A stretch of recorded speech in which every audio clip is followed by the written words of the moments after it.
And now the question that I have relates to one part of the new decision therapy. In the process of new decision therapy, the release of the trauma requires compassionate understanding from a client. And what we sit down and discuss, like what would be the circumstances probably from life of the person who created this trauma for us, and to find what would be like the reasons behind it. So can you comment about importance of compassionate understanding, finding this part?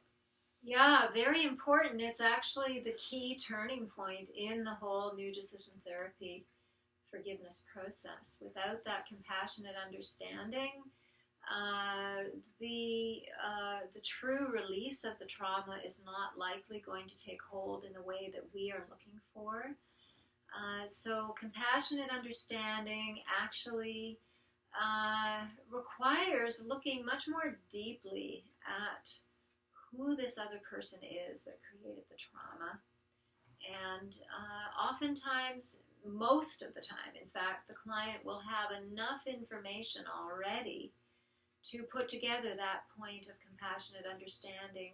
Just even though the information has been there with them, they haven't understood the importance of putting that information next to the person. So they may be highly aware of what sort of upbringing that person may have had, especially if it was, say, a family member or a cousin or someone who had sexually abused them, and just hadn't put two and two together.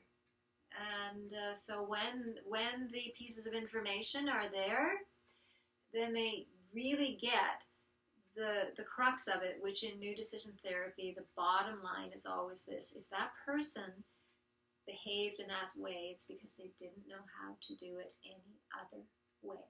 Mm-hmm. In other words, well, yes, they may have known that maybe what they were doing is wrong, but they didn't know how to stop themselves from doing what they may have understood to be wrong. And in some cases, because they were traumatized in the same way and they learned that this is how life works, they may not even be clear on the fact that this is not the way that life works when we're in harmony with each other.